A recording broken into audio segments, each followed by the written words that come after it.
think about our prior learning. On Monday, we went over 3 different strategies that we can use for multiplication. The first one was repeated addition, where we add the number the amount of times it's being multiplied by. The second one was grouping, where we make groups and put the amount in each group. So for this example, we have 3 groups and 12 dots in each group, which gives us 3 times 12.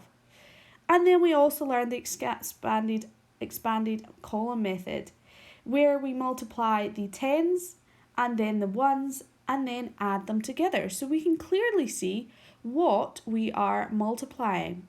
I'm going to go over the expanded method, column method one more time, and then I'm going to show you the shortcut version. Now, like all strategies within numeracy, you want to choose the most efficient one. So if we had a problem like 36 times 4, yes, we could do repeated addition, but it would be a little bit tricky thinking, right, 36, add 36, add another 36, add another 36. And likewise, if we were to do grouping, that would be a lot of dots that we'd have to count, and we could end up making an error. So using the expanded column method would help us a lot. It would be a lot more efficient. So remember, the way we lay it out is 36, put our multiplication sign, 4, and then draw our first line. Now it's really important you show you're working, because if you make a mistake, it's hard for you to look back or for a teacher to look back and see what you did wrong, and therefore it's hard for you to reflect on your learning. Whereas if you show you're working, you'll clearly be able to see what you did wrong, okay? So our first step is we do 30. Remember, that's not 3 because that's our tens and our ones. So 3 tens, 30. 30 times 4. Okay, now if 3 times 4 is 12, then 30 times 4 is going to be 120 because it's 10 times that amount. So our second step is 6 times 4 because we're now multiplying the ones. 6 times 4 is 24. And our last step is we need to be able to add them together. So 120 add 24 equals 144.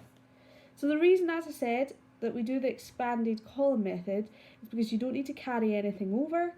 You can quite clearly see how much each one is worth, and then you can add them together to get your final answer. Okay? Please make sure that if you are using this method, you clearly write down the steps. I've given you feedback for the work you did on Monday, so thank you to those who have written down the steps because it just makes it so much clearer. So on your whiteboard or pencil and paper, let's see if you can work out 27 times 5 using the expanded column method. Pause this video now and work it out. So you would do 27 times 5. Step 1 would be to do 20 times 5. Now we know that 2 times 5 is 10. It's 20 times 5, so it'll be 10 times bigger. So it's 100. And then in step 2, we'll do 7 times 5. Now if you have to go through your 5 times table, 5, 10, 20, please do that, okay? So 7 times 5 is 35. And then the last step, we'll add them together. So 100 plus 35 equals 135.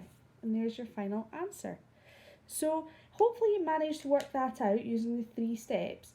I'm now going to show you a shortcut version of this, which involves carrying over, just like in the column method addition involves carrying over.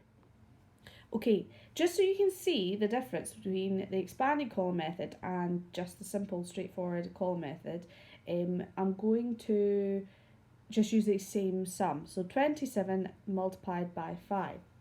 So this time we'll do the ones first, just like we would with column method in addition. So 7 times 5 is 35. We put our 5 in the ones column because it's 5 ones, and we'll need to carry over are our 30. Now you can either put that down here, or if you think it's easier to remember, you can put it up here, okay? So 7 times 5 is 35. We had to carry over the 30 into the tens column. And we'll add that on once we've worked out this one. So 20 times 5 we know is 100. But we also have our 10 to add on there. So 100 add 30 is 130. And then our total answer is 135. So we didn't write down all the steps there. Instead, we multiplied the ones, we carried over the tens, and we thought we'll add them on later. And then we multiplied the tens to get 100, but we had to add on the 10 from this multiplication sum.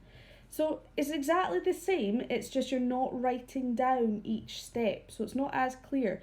So if you don't understand, or you think you might forget to carry over the tens, then please use the longer expanded method.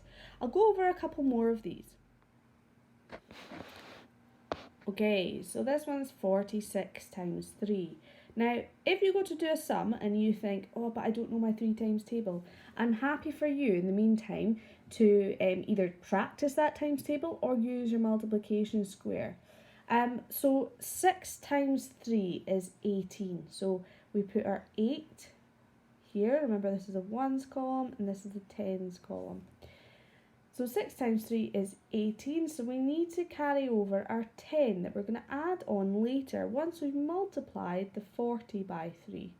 Remember, to multiply the entire number, we have to multiply the ones by 3, then the tens by 3. So 40 times 3, well, if 4 times 3 is 12, then 40 times 3 is going to be 10 times that amount, which is 120. We need to add our 10, so 120 add 10 is 130. So the total answer is 138. Let's see if you can work this one out. 58 multiplied by 5. If you need to, watch back the previous 2 parts of the video to practice. So 8 multiplied by 5 we know is 40, so that means there's 0 ones, and we need to carry over the 4 tens from 40 into the tens column. 5 multiplied by 5 is 25, so 50 multiplied by 5 will be 250. We need to add on our 40, so that makes it 290. So that was the column method, which is like a shortcut version of the expanded column method.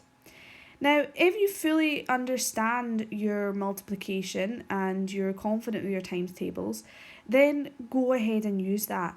If you feel you're still at the stage where you are learning your times tables and you're getting to grips with multiplication, then please use repeated addition and grouping, or possibly the expanded method. However, if you feel that you are not ready to do the column method, or possibly even the previous methods, please use this time to learn your times tables, as that will really help you.